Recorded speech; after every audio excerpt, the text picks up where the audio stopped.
الحمدللہ رب العالمین والصلاة والسلام علی سید الانبیاء والمرسلین اما بعد فاعوذ باللہ من الشیطان الرجیم بسم اللہ الرحمن الرحیم۔ آج ہم فقہ کا لیسن نمبر 13 پڑھیں گے۔ اس میں بہار شریعت جو کہ اردو میں فقہ حنفی کا انسائکلوپیڈیا ہے، اس کتاب سے ہم وضو کا بیان انشاءاللہ تعالی آج سننے کی سمجھنے کی سعادت حاصل کریں گے۔ جیسا کہ میں نے پچھلے درس میں عرض کیا تھا کہ اس میں ہر باب کے شروع میں، ہر عنوان کے شروع میں قرآنی آیات اور احادیث مبارکہ بھی درج ہیں۔ حالانکہ یہ فقہ کی کتاب ہے اور فقہ کی کتابوں کی یہ طرز نہیں ہوتی، اس میں صرف فقہی مسائل ہوتے ہیں۔ تو ہم عالم کورس میں چونکہ تفسیر خزائن العرفان پڑھ رہے ہیں، تو یہ متعلقہ آیات وہاں ہم انشاءاللہ تعالی تفسیر کے ساتھ پڑھیں گے، اور جو احادیث مبارکہ ان میں سے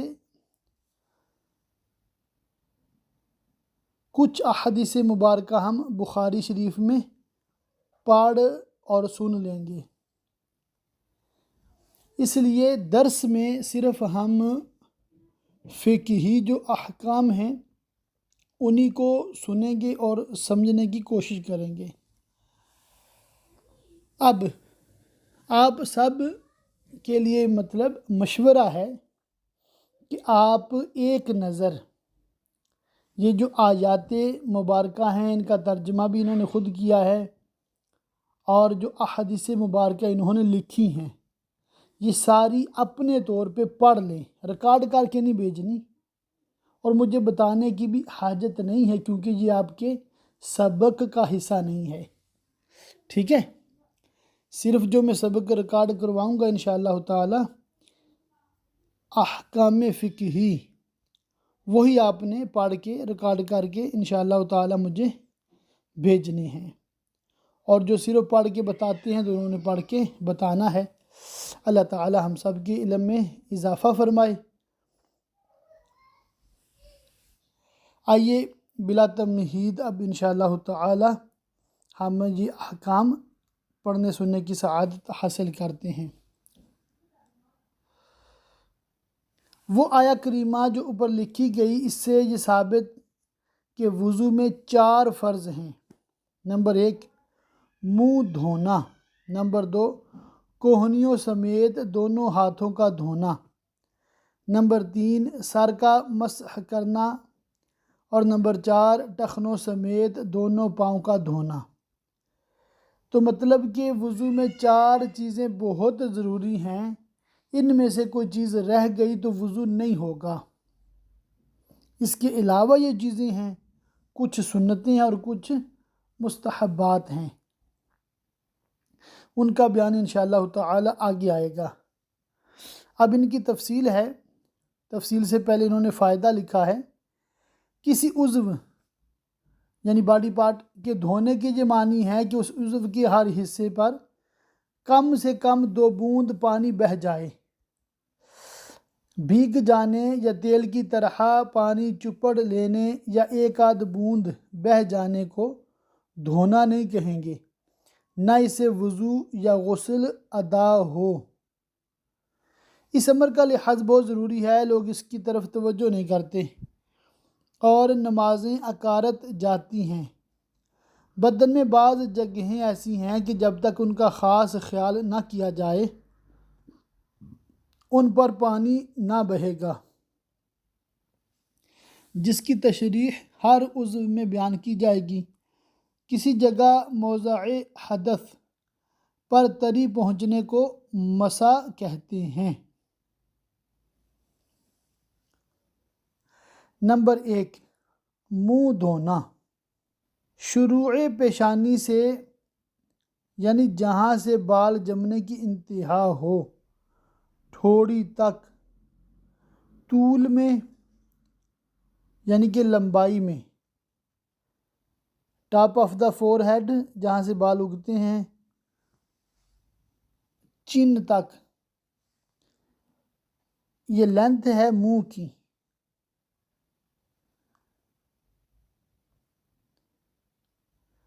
اور عرض میں یعنی چوڑائی میں ایک کان سے دوسرے کان تک منہ ہے۔ اس حد کے اندر جلد کے ہر حصہ پر ایک مرتبہ پانی بہانا فرض ہے۔ مسئلہ نمبر 1، جس کے سر کے اگلے حصہ کے بال گر گئے یا جمے نہیں، اس پر وہیں تک منہ دھونا فرض ہے جہاں تک عادتاً بال ہوتے ہیں، اور اگر عادتاً جہاں تک بال ہوتے ہیں اس سے نیچے تک کسی کے بال جمے تو ان زائد بالوں کا جڑ تک دھونا فرض ہے۔ مسئلہ 2، مونچھوں یا بووں یا بچی کے بارے میں انہوں نے لکھا ہے، وہ چند بال جو نیچے کے ہونٹ اور ٹھوڑی کے بیچ میں ہوتے ہیں۔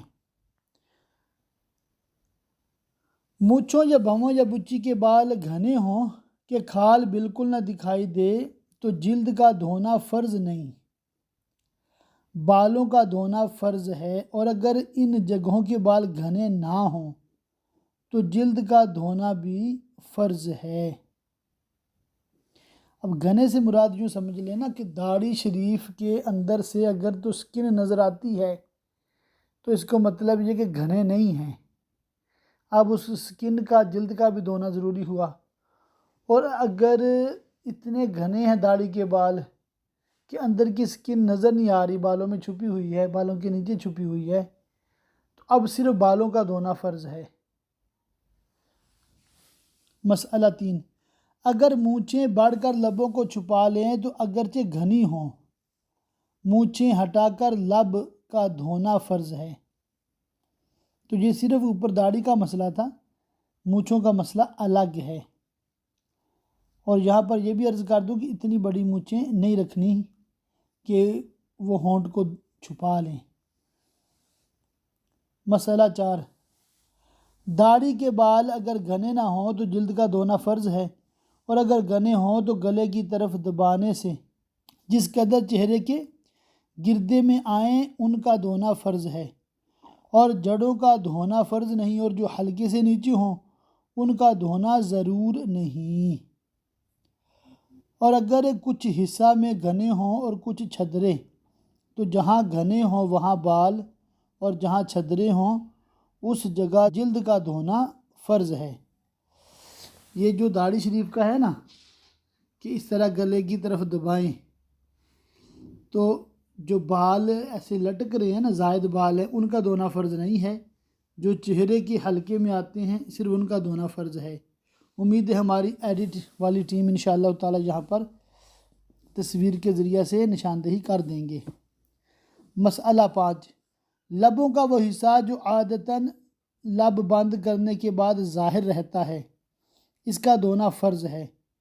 تو اگر کوئی خوب زور سے لب بند کر لے کہ اس میں کا کچھ حصہ چھپ گیا کہ اس پر پانی نہ پہنچا نہ کلی کی کہ دھل جاتا تو وضو نہ ہوا۔ ہاں وہ حصہ جو عادتاً منہ بند کرنے میں ظاہر نہیں ہوتا اس کا دھونا فرض نہیں۔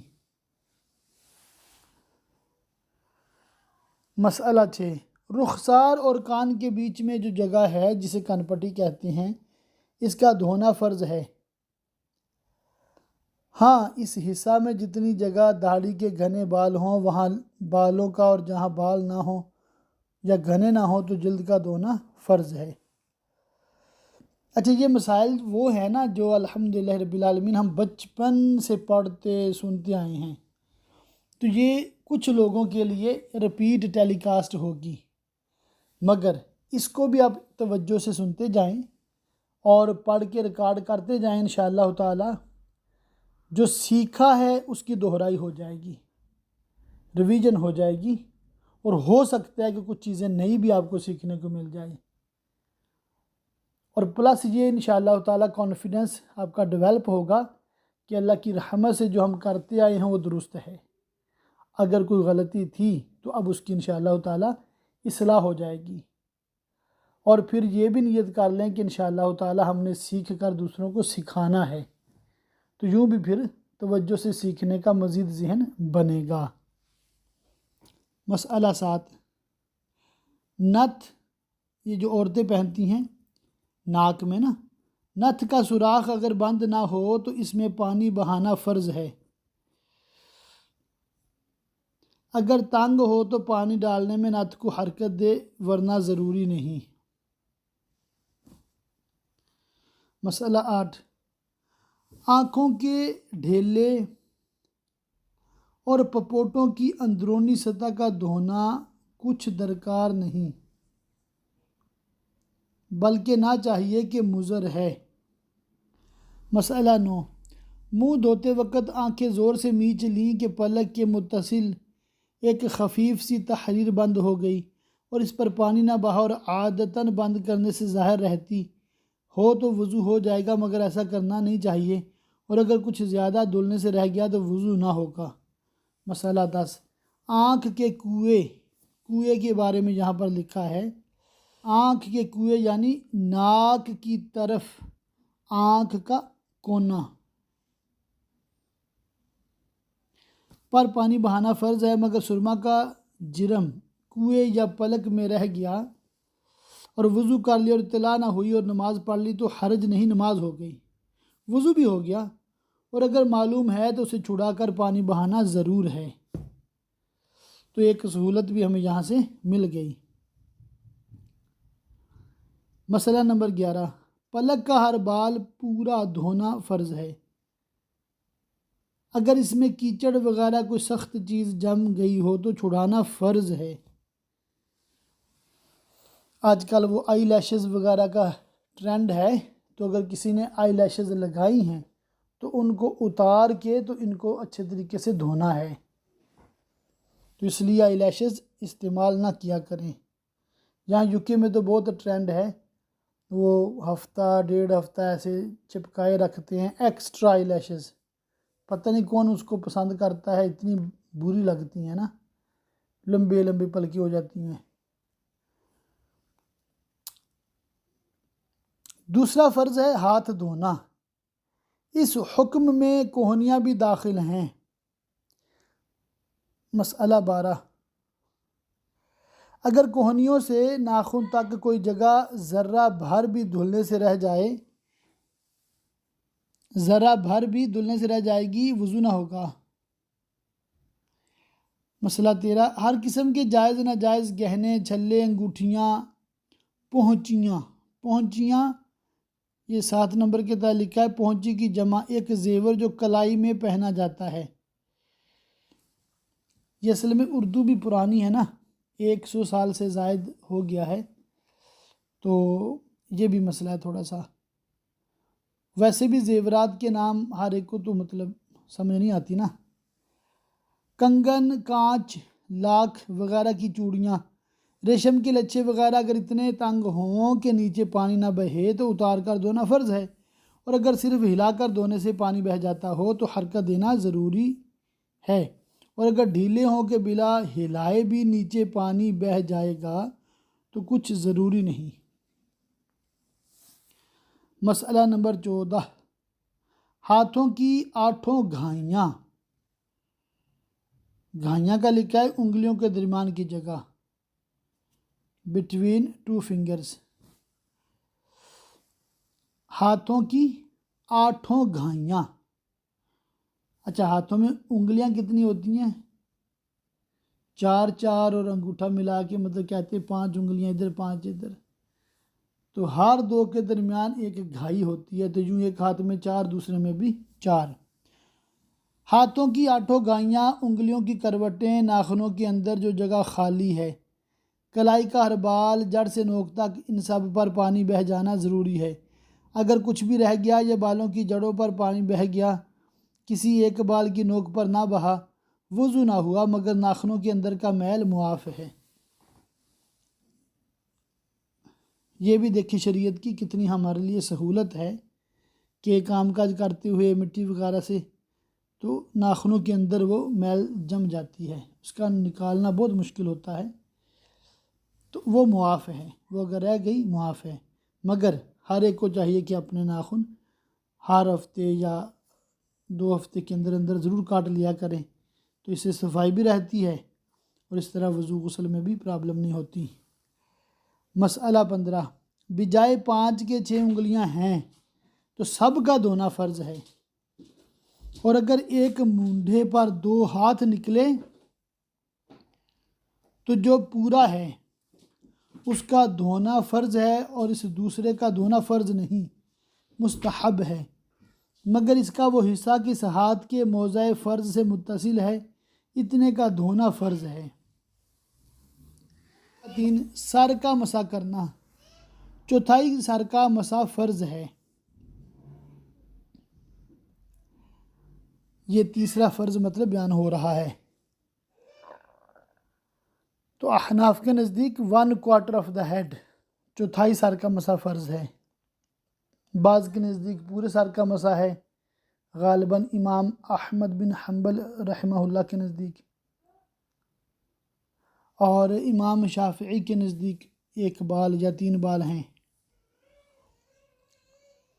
مسئلہ 16، مسح کرنے کے لیے ہاتھ تر ہونا چاہیے، خواہ ہاتھ میں تری اعضاء کے دھونے کے بعد رہ گئی ہو یا نئے پانی سے ہاتھ تر کر لیا ہو۔ مسئلہ 17، کسی عضو کے مسح کے بعد جو ہاتھ میں تری باقی رہ جائے گی وہ دوسرے عضو کے مسح کے لیے کافی نہ ہوگی۔ مسئلہ 18، سر پر بال نہ ہوں تو جلد کی چوتھائی، اور جو بال ہوں تو خاص سر کے بالوں کی چوتھائی کا مسح فرض ہے، اور سر کا مسح اسی کو کہتے ہیں۔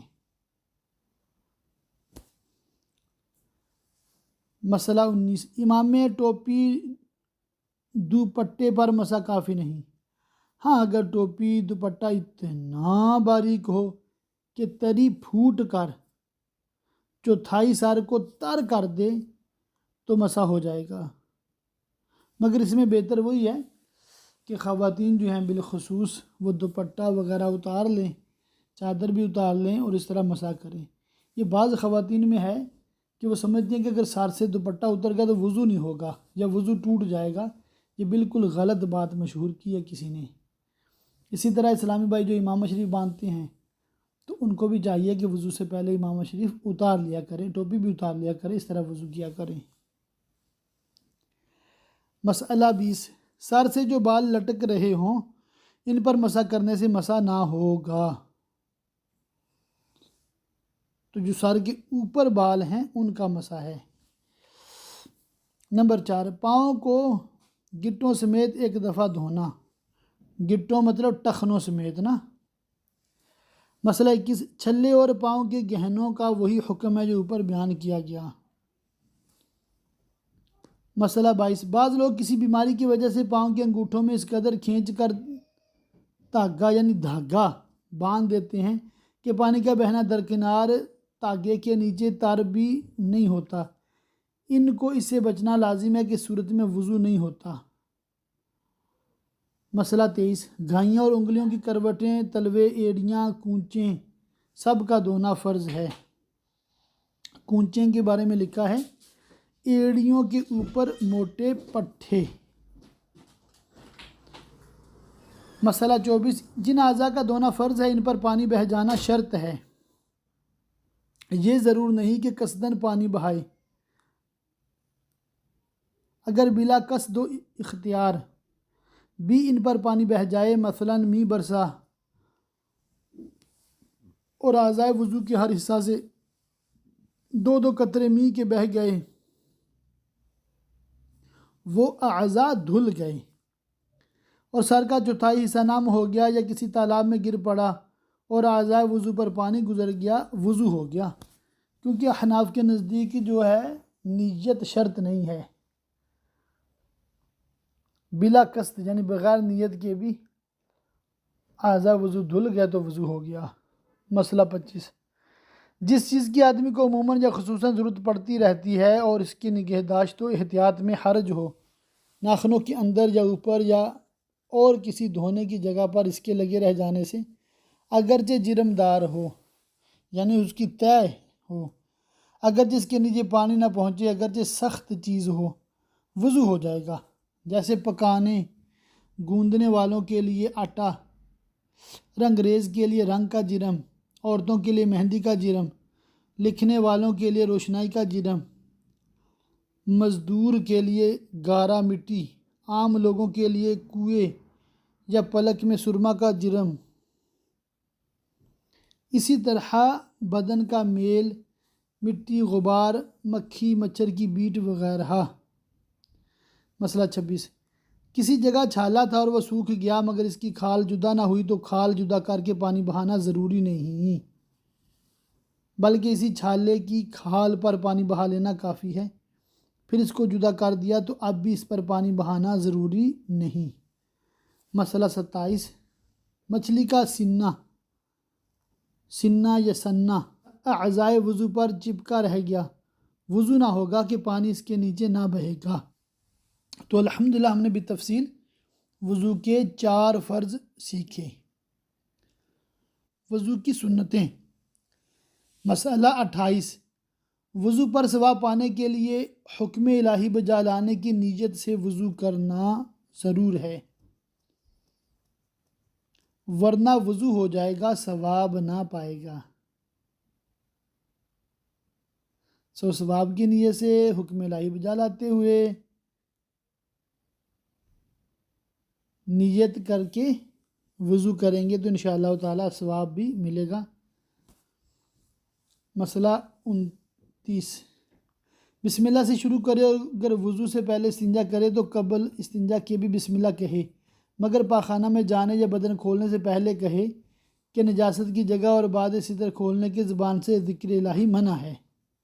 تو ہمارے ہاں آج کل جیسے واش روم بنے ہوتے ہیں تو اس میں جانے سے پہلے یعنی باہر ہی بسم اللہ پڑھیں اور پوری بسم اللہ شریف پڑھ لیں۔ مسئلہ 30، اور شروع یوں کرے کہ پہلے ہاتھوں کو گٹوں تک 3 بار دھوئے۔ مسئلہ 31، اگر پانی بڑے برتن میں ہو اور کوئی چھوٹا برتن بھی نہیں کہ اس میں پانی انڈیل کر ہاتھ دھوئے تو اسے چاہیے کہ بائیں ہاتھ کی انگلیاں ملا کر صرف وہ انگلیاں پانی میں ڈالے، ہتھیلی کا کوئی حصہ پانی میں نہ پڑے، اور پانی نکال کر داہنا ہاتھ گٹے تک 3 بار دھوئے، پھر داہنے ہاتھ کو جہاں تک دھویا ہے بلا تکلف پانی میں ڈال سکتا ہے اور اسے پانی نکال کر بایاں ہاتھ دھوئے۔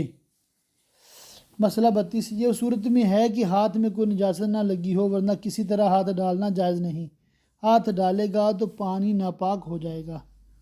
مسئلہ 33، اگر چھوٹے برتن میں پانی ہے یا پانی تو بڑے برتن میں ہے مگر وہاں کوئی چھوٹا برتن بھی موجود ہے اور اس نے بے دھویا ہاتھ پانی میں ڈال دیا بلکہ انگلی کا پورا یا ناخن ڈالا تو وہ سارا پانی وضو کے قابل نہ رہا، مائع مستعمل ہو گیا۔ مسئلہ 34، یہ اس وقت ہے کہ جتنا ہاتھ پانی میں پہنچا اس کا کوئی حصہ بے دھلا ہو، ورنہ اگر پہلے ہاتھ دھو چکا اور اس کے بعد حدث نہ ہوا، حدث ہونا جیسے ہوا خارج ہونا، وضو ٹوٹنے والا عمل پایا جانا، تو جس قدر حصہ دھلا ہوا ہو اتنا پانی میں ڈالنے سے مستعمل نہ ہوگا، اگرچہ کوہنی تک ہو، بلکہ غیر جنوب نے اگر کوہنی تک ہاتھ دھو لیا تو اس کے بعد بغل تک ڈال سکتا ہے کہ اب اس کے ہاتھ پر کوئی حدث باقی نہیں۔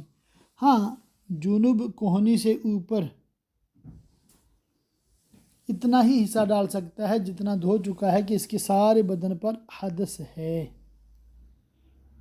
جنوب کہتے ہیں نا جسے غسل فرض ہو۔ مسئلہ 35، جب سو کر اٹھے تو پہلے ہاتھ دھوئے، استنجے کے قبل بھی اور بعد بھی۔ مسئلہ 36، کم سے کم 3 مرتبہ داہنے بائیں اوپر نیچے کے دانتوں میں مسواک کرے اور ہر مرتبہ مسواک کو دھو لے، اور مسواک نہ بہت نرم ہو نہ سخت، اور پیلو یا زیتون یا نیم وغیرہ کڑوی لکڑی کی ہو، میوے یا خوشبودار پھول کے درخت کی نہ ہو، چھنگلیا کے برابر موٹی اور زیادہ سے زیادہ ایک بالشت لمبی ہو اور اتنی چھوٹی بھی نہ ہو کہ مسواک کرنا دشوار ہو، جو مسواک ایک بالشت سے زیادہ ہو، پنجابی میں کہتے ایک گیٹ، ایک بالشت سے زیادہ ہو، اس پر شیطان بیٹھتا ہے۔ مسواک جب قابل استعمال نہ رہے تو اسے دفن کر دیں یا کسی جگہ احتیاط سے رکھ دے کہ کسی ناپاک جگہ نہ گرے، کہ ایک تو وہ اعلیٰ ادائے سنت ہے، اس کی تعظیم چاہیے، دوسرے آب دہن مسلم ناپاک جگہ ڈالنے سے خود محفوظ رکھنا چاہیے، اسی لیے پاخانہ میں تھوکنے کو علماء نے نامناسب لکھا ہے۔ یعنی کہ مسلمان کے دہن یعنی منہ کا جو پانی ہے، تھوک جسے ہم کہتے ہیں، اس کے حوالے سے بھی ہے کہ یہ ناپاک جگہ پر نہیں گرانا چاہیے۔ مسئلہ 37، مسواک داہنے ہاتھ سے کرے اور اس طرح ہاتھ میں لے کہ چنگلیاں مسواک کے نیچے اور بیچ کی 3 انگلیاں اوپر، انگوٹھا سرے پر نیچے ہو اور مٹھی نہ باندھے۔ مسئلہ 38، دانتوں کی چوڑائی میں مسواک کرے، لمبائی میں نہیں، چت لیٹ کر مسواک نہ کرے۔ مسئلہ 39، پہلے داہنی جانب کے اوپر کے دانت مانجے، پھر بائیں جانب کے اوپر کے دانت، پھر داہنی جانب کے نیچے کے، پھر بائیں جانب کے نیچے کے۔ مسئلہ 40، جب مسواک کرنا ہو تو اسے دھو لے، یوں ہی فارغ ہونے کے بعد دھو ڈالے اور زمین پر پڑی نہ چھوڑ دے بلکہ کھڑی رکھے اور ریشہ کی جانب اوپر ہو۔ یہ جراثیم سے بچانے کے لیے ایسا کیا جاتا ہے۔ مسئلہ 41، اگر مسواک نہ ہو تو انگلی یا سنگین کپڑے سے دانت مانج لے، یوں ہی اگر دانت نہ ہوں تو انگلی یا کپڑا مسوڑوں پر پھیر لے۔ مسواک نماز کے لیے سنت نہیں بلکہ وضو کے لیے، تو جو ایک وضو سے چند نمازیں پڑھے اس سے ہر نماز کے لیے مسواک کا مطالبہ نہیں، جب تک تغیر رائحہ، تغیر کہتے ہیں تبدیلی کو، رائحہ کہتے ہیں ہوا کو نا، تغیر رائحہ یعنی سانس بدبودار ہونا، یہ نہ ہو گیا ہو، ورنہ اس کے دفع کے لیے مستقل سنت ہے۔ البتہ اگر وضو میں مسواک نہ کی تھی تو اب نماز کے وقت کر لے۔ مسئلہ 43، پھر 3 چلو پانی سے 3 کلیاں کرے کہ ہر بار منہ کے ہر پرزے پر پانی بہہ جائے، اور روزہ دار نہ ہو تو غرغرہ کرے۔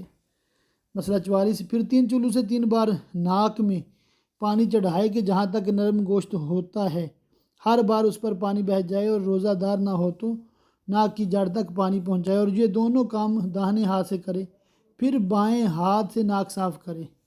مسئلہ 45، منہ دھوتے وقت داڑھی کا خلال کرے بشرطے کہ احرام نہ باندھے ہو، یوں کہ انگلیوں کو گردن کی طرف سے داخل کرے اور سامنے نکالے۔ اچھا مجھے یاد آ گیا، سیدی امیر اہل سنت کا وضو کا طریقہ ہے، ویڈیو میں ملتا ہے، ہماری ٹیم انشاءاللہ تعالیٰ اس کو ڈسکرپشن میں بھی ڈال دے گی، تو آپ یہ ایک دفعہ دیکھیے گا، سبھی نیت کر لیں، وضو کا طریقہ امیر اہل سنت کا ویڈیو کا بیان انشاءاللہ تعالیٰ ہم واچ کریں گے، سنیں گے، سمجھنے کی کوشش کریں گے۔ مسئلہ 46، ہاتھ پاؤں کی انگلیوں کا خلال کرے، پاؤں کی انگلیوں کا خلال بائیں ہاتھ کی چنگلیاں سے کرے، اس طرح کہ داہنے پاؤں میں چنگلیاں سے شروع کرے اور انگوٹھے پر ختم کرے، اور بائیں پاؤں میں انگوٹھے سے شروع کر کے چنگلیاں پر ختم کرے، اور اگر بے خلال کیے پانی انگلیوں کے اندر سے نہ بہتا ہو تو خلال فرض ہے، یعنی پانی پہنچانا اگرچہ بے خلال ہو، مثلا گھائیاں کھول کر پاؤں سے پانی ڈال دیا یا پاؤں حوض میں ڈال دیا۔ مسئلہ 47، جو اعضاء دھونے کے ہیں ان کو 3 بار دھوئے، ہر مرتبہ اس طرح دھوئے کہ کوئی حصہ رہ نہ جائے، ورنہ سنت ادا نہ ہوگی۔ مسئلہ 48، اگر یوں کیا کہ پہلی مرتبہ کچھ دھل گیا اور دوسری بار کچھ اور تیسری دفعہ کچھ، کہ تینوں بار میں پورا عضو دھل گیا تو یہ ایک ہی بار دھونا ہوگا اور وضو ہو جائے گا، مگر خلاف سنت، اس میں چلوؤں کی گنتی نہیں بلکہ پورا عضو دھونے کی گنتی ہے کہ وہ 3 مرتبہ ہو اگرچہ کتنے ہی چلوؤں سے۔ تو ویڈیو میں امیر اہل سنت دامت برکاتہ العالیہ نے چہرہ 12 چلوؤں سے دھویا ہے، ہم عام طور پہ 3 چلو ڈالتے ہیں۔ مسئلہ 49، پورے سر کا ایک بار مسح کرنا اور کانوں کا مسح کرنا، اور ترتیب کے پہلے منہ پھر ہاتھ دھوئیں، پھر سر کا مسح کریں، پھر پاؤں دھوئیں۔ اگر خلاف ترتیب وضو کیا یا کوئی اور سنت چھوڑ گیا تو وضو ہو جائے گا، مگر ایک آدھ دفعہ ایسا کرنا برا ہے، اور ترک سنت مؤکدہ کی عادت ڈالی تو گناہ ہے۔ اور داڑھی کے جو بال منہ کے دائرے سے نیچے ہوں ان کا مسا سنت ہے اور دھونا مستحب ہے، اور اعضاء کو اس طرح دھونا کہ پہلے والا عضو سوکھنے نہ پائے۔ تو یہاں تک الحمدللہ رب العالمین ہم نے وضو کی سنتیں پڑھی ہیں۔ انشاءاللہ تعالی اگلے لیسن میں اس کے مستحبات اور کن چیزوں سے وضو ٹوٹتا ہے، یہ چیزیں انشاءاللہ تعالی ہم بالتفصیل پڑھنے سننے کی سعادت حاصل کریں گے۔ اللہ تعالی ہم سب کو علم نافع عطا فرمائے اور فرائض و واجبات کی پابندی کے ساتھ ساتھ سنن و مستحبات پر بھی عمل کی توفیق دے اور ہر طرح کے گناہ سے بچائے۔ آمین بجاہ النبی الامین وصلی اللہ تعالی علیہ وآلہ وصحبہ وبارک وسلم۔